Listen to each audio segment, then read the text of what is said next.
Good afternoon, ladies and gentlemen. It is Saturday afternoon over here, and I'm going to be doing a Masters level cast. On the bottom left side we have TAUREN, who is a Masters player, and on the top left side we have our Terran player CogGog, which is incredibly hard to say, and he's actually a Diamond player, but he is going up against a Masters player in this game, so we'll see if he can show his stuff. Now, this is actually the second game I've been casting today, and I would have cast a lot more today. I was usually try and cast about 3 or 4, but not only am I going out later for a Mother's Day sort of thing, but I've spent the last 5 hours in a row playing this crazy little indie game called Dev Tycoon. Is actually basically you run a game development company and you have to develop games and see how well they do and research stuff and all that. It's actually very, very addictive. I may do a video about it at some point, but the really good stuff is at the end of the game, so I don't know if I want to spoil it too much, but we might do something. Anyway, I'll put a link down to the game's website at the bottom of this video, and if you're interested, go check it out. It's like $7 or something stupid like that. You can't get it through Steam though, you have to get it through the website, which is a little bit unfortunate, but yes, if you if you're like games and you've ever thought about being a game developer, then it's a little bit of fun, and it's definitely a fun game. Speaking of fun games, this is Starcraft 2, and we're casting a Starcraft 2 game, and there's not much going on here. There's an early spawning pool. This guy's running off to do a hatchery. 15 worker mark. So 16, 17. So that's it's a little bit late, and he got the gas before he got the hatchery, which is a little bit unusual, but he may be going for Ling speed. In fact, I'd almost be certain that's what he's doing. He's slowly pulling off drones. After this one gets up to 100, I fully expect him to pull completely off and go get some minerals. Yeah, I think so anyway. Although he is... There we go, he used the gas trick a little bit late actually, not late, but on the after the second overlord, to get out a separate drone here. So we are going to see a massive amount of Ling pressure in the next couple of minutes. However, this is like, I don't know what you guys think, but for me this is like the absolute worst time to do Ling pressure, because, and he knows he's against a Terran, and he knows that the Terran knows that he's against a Zerg, so the Terrans are going to be walled in like a complete boss, and the Lings are just going to be well, they're not going to be able to do anything. So all you need is like one Marine in the back here or something like that, or 2 or 3 Marines that can hold off just a legion of Lings, and speed just doesn't even come into play when that's the case. So I'm really surprised to see this sort of play by the Zerg player. He is going for Banelings though, and that will be quite helpful. He actually looks like he's got the level 30 Zerg player skin, but that does not make them good against Reapers. But there is speed, and speed should help the Reapers get chased away. You can see they were trying to do some sort of surround, and they're like, you know what, screw it, we're just going to run. This Queen is going to scare those Reapers away. The Reapers have no chance of killing the Queen, but they can try and get some drone kills before they die. And you can see these guys waiting for the Reapers to come down. Should just wipe them out now. There we go. I think the Reaper might... No, not quite. The Reaper's not quite faster than the Lings. He might be able to jump off a cliff and save himself, but no, that's not going to happen. And yeah, we just have a absolutely stupidly large amount of Lings going on here. But I mean, I don't see if he's really going to do anything. I mean, 3 Marines and a Marauder. And you can see this Terran player, his Reapers obviously went in there. Where's the thingy-bob? They probably saw the Baneling's nest. So he's very, very scared about a Ling bust. And he's going to be Fully trying to save this. There we go. He went for the wrong one. He needs to get this one. He needs to get this one. This one's nearly burnt down. Wipe it out and then run in there. That's your clear path. He's not doing it though. He's going for this building.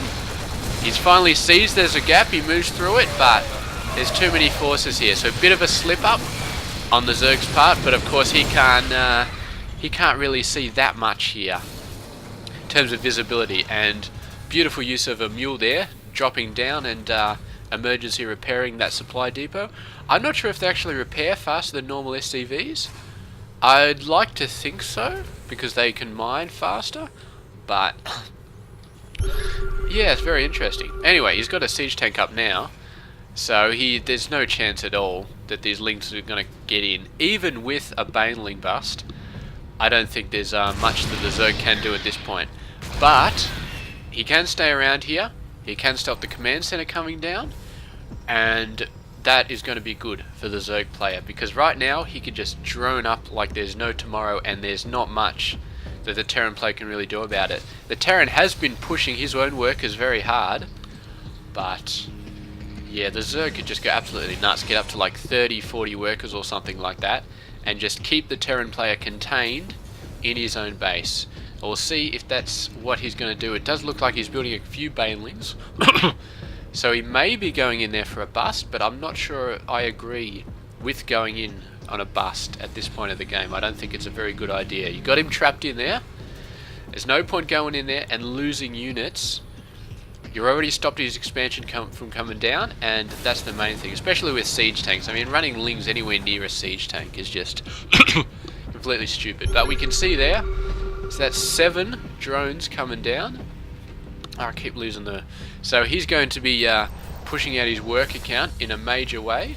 He's going to try and get both these bases saturated, and I think this is exactly what he needs to do. Maybe get a bit more of the gas, a bit more of the lair going down, start to tech up a little bit, because the Terran player is definitely starting to tech up. He hasn't got a starport yet, but he's working on it. And this guy, of course, realizes, you know, it's a good time to pop out. Let's pop out. Here we go. These banelings, he's just doing a very nice job of borrowing them everywhere. So that's good. So he'll wait for about 10-15 workers to come out there, pop them up, boom. So great idea by the Zerg player. And of course, he's going to leave a couple of lings around, just so it doesn't look like he abandoned the entire area. Because of course, if he doesn't find anything here, there he's like, alright, there's got to be borrowed, because he's got to watch out for the expansion. But he did leave some behind, and he tried to run them away, but let them, you know, let them be dead. Where did he scan? Over there. So he's having a look for tech structures at the moment. Where's the Roach Warren? It's over on the second base. So that's a very sneaky kind of thing. This siege tank is in imminent danger of being hit by these banelings, but I suspect that he's going to wait for the workers, because if he takes out this siege tank, then the Terran's just going to scan everything and find the other ones. But he is coming in with a fairly scary force. The Zerg player has been getting out some roaches, and he is going to get a crap load of lings, so I think he should be fine with this. He doesn't have ling speed yet, I don't think, but I think he should be fine. These roaches plus the lings should be able to wipe this force out, I think. And here come the banelings, and they're just going to put the nail in the coffin at this point. Although he did an attack with the lings. Alright, so let's have a look here. He's got 6 workers over there. He might be waiting for a little bit more, but I wouldn't be, you know, he might be waiting till it's fully, you know, mined out, or fully saturated, I should say. So we'll see what happens there. Meanwhile, the Terran is going for a fairly heavy infantry army. Has he got his starport yet? Is he building a starport? I don't think he is. He really needs to get on the starport, because Marine Marauder, they're not very good without the medevac. And here we go, 14 workers on this base. So I say, there we go. So that's 6 workers got taken out there. He's going to scan up there. He's scanning a little bit far away, so he's not going to see these guys. If the Marines move on top of this bunch, that is going to be so painful. But still, 4 banelings. you can jump him up, take out this tank. I think that would probably be worth it as well. Banelings cost 25 gas each. This guy costs 125 gas, so they're definitely paying for themselves if they take out that tank. But yeah, you never know. Maybe he'll move him out over the Banelings. You never know, but we'll see. We'll see what's going to happen. He's got his third base going down, so he's keeping in front of the Terran. He's got a 15 harvester advantage, so that's very good. So the Terran player's definitely got his work cut out for him in this battle. I think he's been behind pretty much all the game. He's starting to catch up, getting this army out. He's finally getting his starport up, so he'll probably get some medevacs on there. But I'm not sure if he's definitely not ahead. I'm not sure if he's caught up yet, because the Zerg is just so good at popping out these units. I'm really surprised he doesn't have Baneling speed though. He really needs to get that. And some creep spread would not hurt either, because these Banelings, I mean, there's a large amount of them, but stim on these guys, the Banelings will just never reach them. So we'll see. These guys are going to come back, drop down the supply depots. Come on, Zerg player, do you see it? Let's see if he starts selecting the Banelings. Does the red player select the Banelings? Is he looking over here? Come on, perfect opportunity. No, he's not watching. That's a bit unfortunate. He's got to keep his eye out a bit there. That's a perfect opportunity there to go take out about 10 or so Marines with those guys. I believe he could easily do that. He's going for a Spire at the moment, and he is getting Baneling speed, but he's mainly going for the melee attacks. So I'm not sure what he could be going for. Just continue to go on the mass attack. The splash for Banelings does count as a melee attack, so he's definitely upgrading that as well. He could be going for the ever popular Mutiling build, which of course is a pretty good against Marine Marauder tank, if he suspects that there's going to be a large amount of tanks. And there is a decent amount of tanks here. There's about going to be 5 or 6. I want to see these Banelings pop out and start doing some work, because they're so close to this army, and if the army runs over them again or close to them, then it's going to be absolutely brutal. Zerg is keeping a very nice advantage. He's still going for a majorly Ling army, and right now he's just searching for stuff, making sure that he's keeping the Terran on 2 bases. I mean, the Zerg has so much control here, so much map control. I would not be surprised to see the Zerg go for a 4th base down in this bottom right, just because he can. Just because there's the chances of the Terran going out there and hitting him on it is going to be so low. But here we go, the Terran's starting to push out with some medevac action. Bunch of Marines, so he's going. But yeah, I think the Zerg may have seen that on the Zelnaga tower. So a lucky bit. Unfortunately, he can't attack medevacs. Oh wait, is there another one? Oh, sorry, there's already an attack over there. That's why he was going back. So we'll take this one out. You must have seen this one though. And so there we go. That's what I was expecting. He definitely needed to split his forces off, and that's what he's done. So he should be able to clean this up. He didn't lose too many, but he's got to watch his expansion. Oh, 3 spine crawlers. He should be fine. Although he is going to pop over here, I think. Is he going to pop over the back left side? He might be safe there from the spine crawlers. No, he's I don't think he's going to do much there.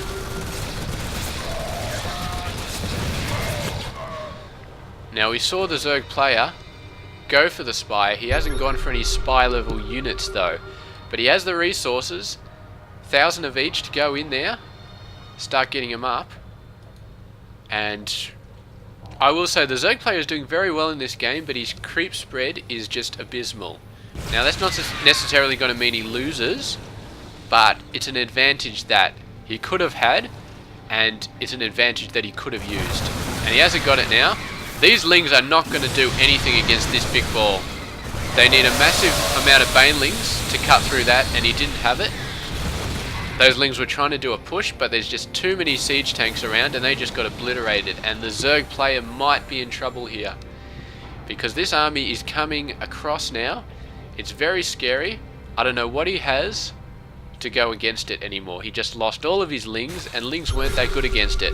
Banelings were good, but he didn't have that many banelings. He's got some popped up now, and that's going to help, but no, just, you need lings. There we go. We'll see if the Terran player is concentrating on the overlords. You need to get in there and get all these banelings, because they are going to wipe you out if you don't get in there and take care of them. And there we go. I think this Terran force is almost going to be finished. No, that's some beautiful splits from the Terran player there. He split up his army beautifully, but it was a little bit too little, too late, so he couldn't quite save that army. But I think I don't think the Terran player is really that far behind anymore. I think he's starting to move out, starting to get some confidence, starting to get some very scary numbers out there. He really needs the third though. He's getting it right now, but there's going to be a ling down there, so that's going to be a little bit annoying. Now the Zerg player, he really does need to concentrate on those banelings and on those mutas, and because when the tanks start rushing out, then he's going to have to start worrying. And if we have a look at the units tab, 7 tanks. Is he producing more tanks? Not really. But 7 tanks is still a fairly scary number. But right now he's just leaving them back there for base defense. So it's not too much of a threat from the tanks. But sooner or later, it's got to be inevitable that he's going to move those tanks out. You can tell just by the fact that they're moving them out onto this area that he might be getting ready to send them out. His muta's going to come in, try and make something happen. The Marines moving all over the place, happen to spot them. It's going to come over here, but there's no Marines left. Going to come over here. No missile turrets on this base. That is a oversight, a fairly large one by the Terran player, but you can bet that within a couple of minutes there'll probably be like 3 or 4 missile turrets popping up here. And where is the majority of his Marine army? They're down here, trying to have a go at these guys. He's going to push in. The Zerg doesn't have much there, but he's going to do a better job of pulling all his forces back, whereas I'm not sure how many he lost there. I think he may have lost all of the drone of the workers there. He was too busy watching this army, trying to deal with this army, and this guy managed to pull his drones back, but this guy, I don't think he pulled the workers back. I don't think he's concentrating at all on this base. He's concentrating on his attack here. He thinks maybe he can do some real damage here, and as a consequence, these mutas have done a lot of damage back at his main base. And I think in the end, he's going to get overwhelmed here, and that is going to be a horrible setback for the Terran player. He did a bad job at defending here because he was paying attention to his attack, but the Zerg player, showing why he's in Masters League, he managed to produce the units he needed to push off this attack, and at the same time he was microing his mutalisks to take out all those workers, and then shift over here to take out all these workers to take down any Marines that are attacking him. So excellent job there at the end of the game by our Zerg player, and well-deserved victory there. So congratulations to TAUREN there. Thank you very much for watching, guys. This has been Hairy Muppet, and I hope you enjoyed it. And also, please, if you have been watching these videos and you do like them, please subscribe to my channel, because it makes me feel better when more people subscribe to my channel. So there you go. Alright, thank you very much. This has been Hairy Muppet.